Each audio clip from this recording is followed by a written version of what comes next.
আসসালামু আলাইকুম ওয়া রাহমাতুল্লাহ। আপনাদের সাথে একটা খবর শেয়ার করছি, সেটা হচ্ছে সিঙ্গাপুর, আমাদের পাশেরই দেশ। সো এশিয়ার মধ্যে সবচেয়ে উন্নত যে দেশ সেটা হচ্ছে সিঙ্গাপুর।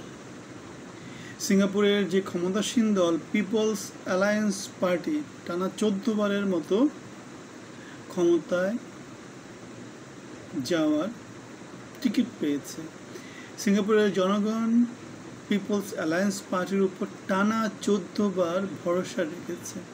এখানে এটা মনে রাখতে হবে, পিপলস অ্যালায়েন্স পার্টি হচ্ছে লি কুয়ান ইউ যে পার্টিটা প্রতিষ্ঠা করেছিল সেই পার্টি, এবং সেই পার্টিকে সিঙ্গাপুরের জনগণ পূজা করে।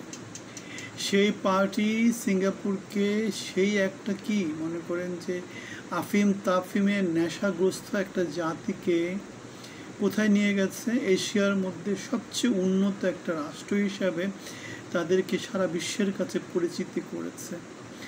এবং ওখানে সাম্প্রদায়িক সম্প্রীতি এত ভালো যেটা কখনো চিন্তাও করা যায় না। যুগান্তরকারী অনেক অনেক অনেক অনেক কিছু লি কুয়ান ইউ সিঙ্গাপুরের জন্য করেছে। একটা কিছু মনে রাখতে হবে, সিঙ্গাপুরের যারা রাজনৈতিক নেতা, খুব বেশি নেতা না, যারা রাজনৈতিক নেতা তারা সারা পৃথিবীর মধ্যে যারা রাজনীতি করে তাদের মধ্যে সবচেয়ে বেশি বেতন পায়, এবং তারা যে ডিসিশনগুলো নেয় সেই ডিসিশনগুলো হচ্ছে সিঙ্গাপুরের জন্য যুগান্তরকারী। যেমন তারা কি করেছে, তারা সিঙ্গাপুরে কোনো রকমের করাপশন করা যাবে না, সিঙ্গাপুরে জাতিগত দাঙ্গা হওয়া যাবে না, সিঙ্গাপুরে আপনারা জানেন যে সুইংগাম খাওয়া যায় না, সিঙ্গাপুরের যে হাউজিং পলিসি আছে সেই হাউজিং পলিসিতে তাদের খুব অল্প জায়গা, কিন্তু সেই জায়গাটাকেই তারা কি করে গ্রিনারি দিয়ে তারা ভরিয়ে রাখছে। তাদের যে পোর্টগুলো আছে সে পোর্টগুলো হচ্ছে গিয়ে সারা পৃথিবীর জন্য হাব হিসাবে ইউজ হয়। তাদের যে বড় বড় যে বিজনেসগুলো আছে সেগুলো সব সরকার নিয়ন্ত্রিত, সরকার প্রফিট করে এবং সেগুলো জনগণের মাঝে ছড়িয়ে দেয়।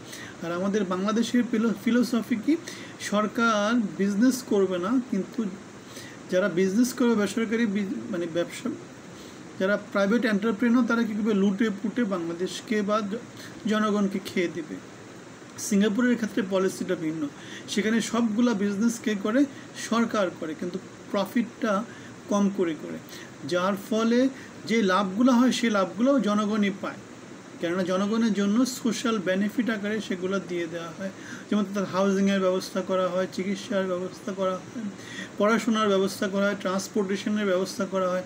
সেখানে ট্রান্সপোর্টের সংখ্যা কিন্তু বাড়ে না, একই রকম থেকে যায়। একটা গাড়ি যদি নামতে হয় তাহলে একটা গাড়িকে মোটামুটি ডাম্পিংয়ে চলে যেতে হয়। সো সিঙ্গাপুর হচ্ছে এমন একটা দেশ, যেই দেশ পৃথিবীতে যে উন্নয়নের যে থিওরিগুলো, সেই থিওরিগুলোকে তারা আপসাইড ডাউন করে ফেলেছে।